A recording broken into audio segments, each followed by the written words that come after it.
Mutual fund investment instrument आज के date में बहुत ही पॉपुलर हो चुका है।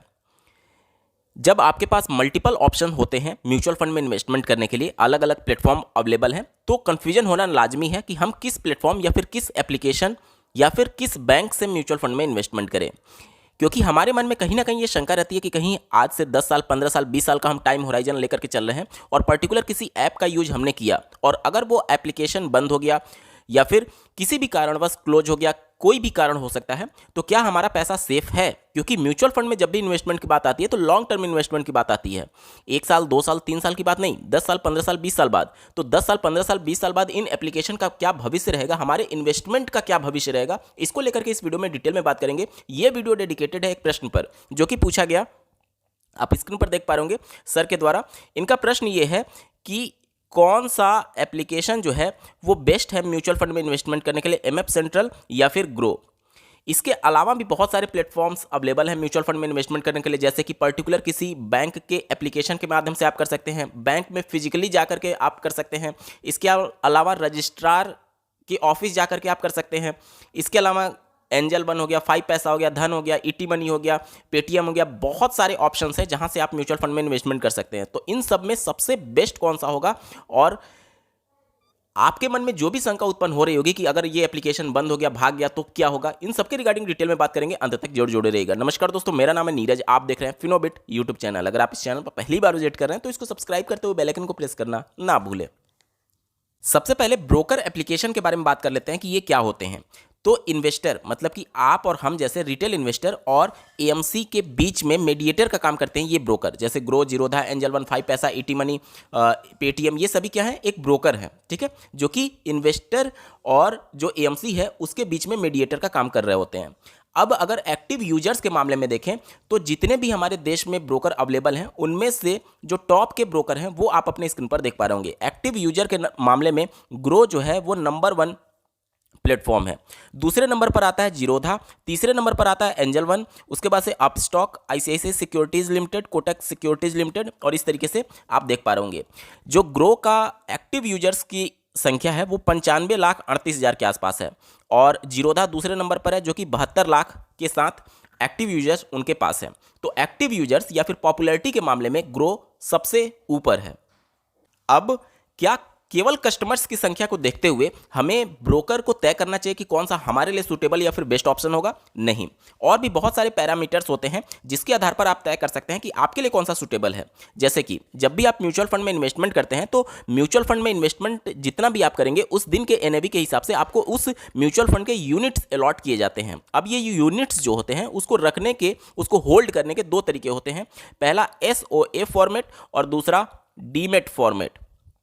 अब दोनों की कुछ खूबी है और दोनों के कुछ डिसएडवांटेजेस हैं। जैसे कि एसओए फॉर्मेट की आप बात करते हैं तो जब भी आपको पैसे की जरूरत पड़ेगी तो कहीं से भी आप पैसे को रिडीम कर सकते हैं, जिस ब्रोकर का यूज करते हुए आपने इन्वेस्टमेंट किया था वहां से, इसके अलावा रजिस्ट्रार के ऑफिशियल पोर्टल से, इसके अलावा जो एएमसी में आपने इन्वेस्टमेंट किया उस एएमसी के ऑफिशियल वेबसाइट से, कहीं से भी आपको पैसा निकालने की फ्लेक्सिबिलिटी दी जाती है। लेकिन जब भी आप डीमेट होल्डिंग में रखते हैं अपने यूनिट्स को तो आप केवल उसी ब्रोकर के माध्यम से पैसा निकाल सकते हैं, किसी अन्य जगह से आप पैसा नहीं निकाल पाएंगे, ठीक है। तो दोनों के बीच में ये मेन डिफरेंस हो जाता है। इसके अलावा डीमेट होल्डिंग की कुछ खूबियां भी होती हैं, जैसे कि अगर आप अपना बैंक अकाउंट चेंज करना चाहते हैं तो एक ही अपने जो डीमेट अकाउंट है उसमें एक ही बार में आप सभी म्यूचुअल फंड एएमसीज के साथ अपने बैंक अकाउंट डिटेल को अपडेट या फिर चेंज कर सकते हैं। तो दोनों की कुछ खूबी और कुछ नुकसान है, ठीक है। तो इस तरीके से आपको तय करना होगा कि आपको एसओए फॉर्मेट अच्छा लगता है या फिर डीमेट फॉर्मेट अच्छा लगता है। इसको और डिटेल में समझने के लिए आप इस वीडियो का डिस्क्रिप्शन जरूर चेकआउट कर लीजिएगा।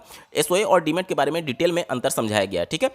अब मान लीजिए कि कोई एक रिटेल इन्वेस्टर है जो कि एसओए फॉर्मेट में अपने म्यूचुअल फंड यूनिट को रखना चाहता है, तो क्या उसे जीरोधा को चुनना चाहिए? नहीं, वो जीरोधा को नहीं चुन सकता। क्यों? क्योंकि जीरोधा जो है वो आपके म्यूचुअल फंड यूनिट को डीमेट होल्डिंग में रखती है। तो इससे आप तय कर पाएंगे कि आपके लिए कौन सा एप्रोप्रिएट है। तो कुछ कुछ चीज़ें सभी ब्रोकर्स के साथ अलग अलग हो सकती हैं, जिसकी वजह से आपको खुद तय करना होगा कि आपके लिए कौन सा बेस्ट एप्लीकेशन है। अब मान लीजिए कि कोई एक कैंडिडेट है जो ये सोचता है कि अभी मैं एसओए फॉर्मेट में रख रहा हूँ और भविष्य में अगर मुझे महसूस हो कि मैं डीमेट में रखना चाहता हूँ तो क्या ये चीज़ें पॉसिबल हैं। तो ग्रो ने अभी हाल ही में एक अपडेट जारी किया है जिसके माध्यम से उन्होंने ये कहा है कि हम एसओए और डीमेट फॉर्मेट दोनों को सपोर्ट करेंगे। मतलब कि ये कस्टमर यानी कि रिटेल इन्वेस्टर के ऊपर डिपेंड करेगा कि वो एसओए फॉर्मेट में अपने यूनिट्स को रखना चाहते हैं या फिर डीमेट फॉर्मेट में यूनिट्स को रखना चाहते हैं। तो ग्रो ये फ्लेक्सिबिलिटी देता है, लेकिन अन्य प्लेटफॉर्म जो है वो या तो एसओए को सपोर्ट करते हैं या तो डीमेट को सपोर्ट करते हैं। तो ये चीज़ें आपको पहले से तय करनी होगी, ठीक है। तो इसके आधार पर आपको तय करना होगा कि कौन सा ब्रोकर एप्लीकेशन आपके लिए बेस्ट हो सकता है, ठीक है। पहला ये कंडीशन हो गया। उसके बाद से अगले सवाल पर आते हैं कि एमएफ सेंट्रल और ग्रो में से हमें कौन सा चुनना चाहिए। देखिए, एमएफ सेंट्रल जो है वो हमारे देश में जो 2 आरटीए हैं, कैम्स और के फिनटेक, उनके ज्वाइंट वेंचर से बना हुआ है। अगर आप ग्रो एप्लीकेशन का यूज करेंगे तो भी आपके डेटा को मैनेज करने का काम आरटीए ही करते हैं, यानी कैम्स और के फिनटेक। अब जैसे अलग अलग जो एमसीज हैं, जैसे कि मान लीजिए एचडीएफसी म्यूचुअल फंड हो गया, आईसीआईसीआई प्रूडेंशियल म्यूचुअल फंड हो गया, मोतीलाल ओसवाल हो गया, पराग पारिक हो गया, तो ये सभी अलग अलग एमसीज बोले जाते हैं। अब ये अलग अलग एमसीज जो हैं, इंडिया में जितने भी एमसी अवेलेबल हैं उसमें से आधे जो हैं वो कैम्स के साथ एसोसिएटेड हैं और आधे जो हैं वो के फिनटेक के साथ एसोसिएटेड हैं। तो जब भी कैम्स या फिर के फिनटेक के ऑफिशियल पोर्टल पर या फिर उनके ऑफिस में जाकर के लोग इन्वेस्टमेंट करते थे, तो मान लीजिए कि कोई एचडीएफसी के साथ करना चाहता है, कोई दूसरे एएमसी के साथ इन्वेस्टमेंट करना चाहता है, तो चूंकि आधे कैम्स के साथ और आधे के फिनटेक के साथ एसोसिएटेड हैं, तो रजिस्ट्रार के अलग अलग ऑफिस के चक्कर लगाने पड़ते थे या फिर अलग अलग पोर्टल पर उनको जाना पड़ता था। इस समस्या को दूर करने के लिए सेबी ने और एएमएफआई ने एक यूनिक प्लेटफॉर्म बनाया जिसे एमएफ सेंट्रल बोलते हैं, और ये जो दोनों कैम्स और के फिनटेक हैं उनके ज्वाइंट वेंचर्स बना हुआ है। यानी एक ही प्लेटफॉर्म के माध्यम से इंडिया में जितने भी एएमसी अवेलेबल हैं उन सब में आप इन्वेस्टमेंट कर पाएंगे, ठीक है। तो एमएफ सेंट्रल प्लेटफॉर्म अगर आपको पसंद है तो आप यहां से भी इन्वेस्टमेंट कर सकते हैं, कोई भी प्रॉब्लम नहीं होगी। यहां से अगर आप इन्वेस्टमेंट करते हैं तो जो ब्रोकर का रोल है वो आपका खत्म हो जाएगा, और यहां से जब आप इन्वेस्टमेंट करते हैं तो आपको एसओए फॉर्मेट में आपको यूनिट मिलेंगे, डीमेट फॉर्मेट में होल्डिंग नहीं मिलेगी। यहां तक क्लियर हो गया।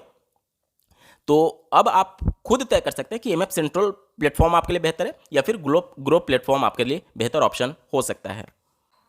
ग्रो एप्लीकेशन के साथ जब आप इन्वेस्टमेंट करते हैं तो वहां पर कुछ ऑप्शंस आपको नहीं मिलेंगे। जैसे मान लीजिए कि आप अगर डायरेक्ट की जगह पर रेगुलर प्लान में इन्वेस्टमेंट करना चाहते हैं तो ग्रो एप्लीकेशन में जितने भी म्यूचुअल फंड्स हैं वो सभी डायरेक्ट प्लान हैं, और अगर आप रेगुलर प्लान में जाना चाहते हैं तो ग्रो में आपको वो फैसिलिटी नहीं मिलेगी। वो आप एमएफ सेंट्रल प्लेटफॉर्म पर जाकर के कर सकते हैं या फिर एएमसी की ऑफिशियल वेबसाइट पर जाकर के कर सकते हैं।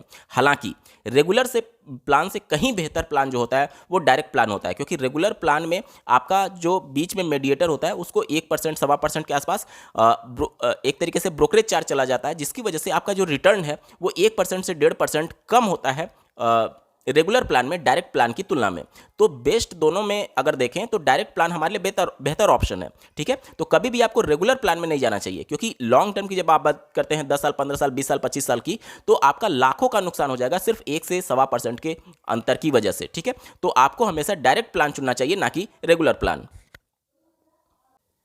वहीं पर अगर बैंक की बात करें, चाहे आप बैंक में फिजिकली जाकर के इन्वेस्टमेंट क्यों ना करें या फिर बैंक के एप्लीकेशन के माध्यम से इन्वेस्टमेंट क्यों ना करें, वहां पर हमेशा आपको रेगुलर प्लान ही दिया जाता है। या फिर कई बार क्या होता है कि हम लोग किसी एक तरीके से जो डिस्ट्रीब्यूटर होते हैं उनके द्वारा जो लिंक प्रोवाइड किया जाता है उसके माध्यम से हम इन्वेस्टमेंट कर देते हैं, वो सभी जो होते हैं वो रेगुलर प्लान आपको देते हैं। तो बैंक से कभी भी आपको इन्वेस्टमेंट नहीं करना चाहिए, क्योंकि वहां पर आपका ब्रोकरेज चार्ज चला जाएगा और 1 से 1.5% का आपको लॉन्ग टर्म में नुकसान होगा, जिसकी वजह से लाखों रुपए का कॉर्पस में आपको अंतर देखने को मिलेगा डायरेक्ट और रेगुलर प्लान के इन्वेस्टमेंट में, ठीक है। तो कभी भी बैंक के माध्यम से आप इन्वेस्टमेंट मत करिए, बैंक के एप्लीकेशन के माध्यम से इन्वेस्टमेंट मत करिए। कोशिश करिए कि आपका जो प्लान है जहां से आप इन्वेस्टमेंट करें वहां से आपको डायरेक्ट प्लान में मिले, और जितने भी ब्रोकर एप्लीकेशन है वो आपको यूजर इंटरफेस जो है वो यूजर फ्रेंडली प्रोवाइड करते हैं, जिससे आपको एक ही प्लेटफॉर्म में बहुत सारी फ्लेक्सिबिलिटी मिल जाती है, ठीक है।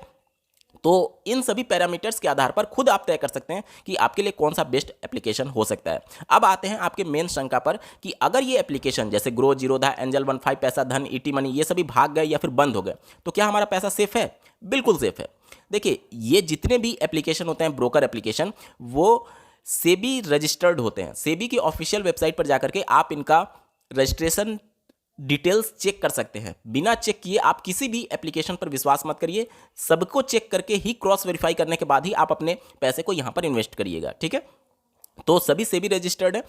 जब भी ग्रो एप्लीकेशन या फिर कोई भी एप्लीकेशन अगर अपनी सर्विसेज बंद करना चाहता है तो उस पहले उसको सेबी से परमिशन लेनी पड़ेगी, और सेबी कुछ समय देगा रिटेल इन्वेस्टर्स को कि इस प्लेटफॉर्म से आप पैसा अपना विड्रॉ कर सकते हैं। या फिर अगर वो जो ब्रोकर है अगर वो बहुत दिवालिया होने के कगार पर आ चुका है तो किसी दूसरे ब्रोकर को इनवाइट किया जाता है सेबी के माध्यम से कि आप आकर के इनको एक्वायर कर सकते हैं। तो उस कंडीशन में कोई दूसरा ब्रोकर जो है उसको एक्वायर कर लेता है। जैसे अगर आपने सुना होगा जो क्वांट म्यूचुअल फंड आप सुनते हैं वो पहले एस्कॉर्ट म्यूचुअल फंड हुआ करता था जिसको क्वांट ने एक्वायर किया। तो जब भी इस तरीके की कंडीशन आती है तो कोई दूसरा ब्रोकर जो है वो सामने आकर के उस ब्रोकर को जो कि दिवालिया होने के कगार पर है या फिर अपनी सर्विसेज बंद करना चाहते हैं उसको एक्वायर कर लेते हैं।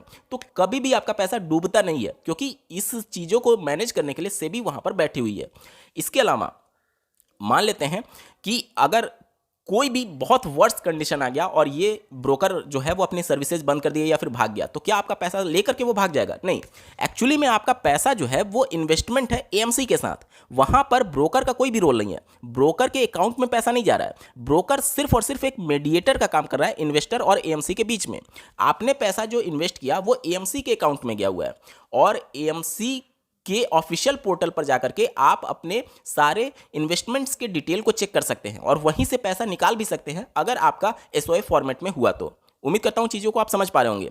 इसका मतलब ये हो गया कि अगर मान लीजिए ग्रो बंद हो गया तो ग्रो का कोई रोल ही नहीं है। आप मान लीजिए एचडीएफसी म्यूचुअल फंड में इन्वेस्टमेंट कर रहे थे किसी प्लान में, तो एचडीएफसी म्यूचुअल फंड के ऑफिशियल वेबसाइट के पोर्टल पर जाइए, वहां पर आप अपना अकाउंट क्रिएट करेंगे, मतलब कि रजिस्ट्रेशन करेंगे। जैसे बेसिक डिटेल मांगे जाते हैं, आपका पैन कार्ड, आपका mobile number, registered mobile number, email ID, और उसके बाद से आपका अकाउंट बन जाएगा और वहां से आप अपने सारे डिटेल्स को एक्सेस कर पाएंगे। वहां से आप रिडीम भी कर सकते हैं, पैसा भी निकाल सकते हैं।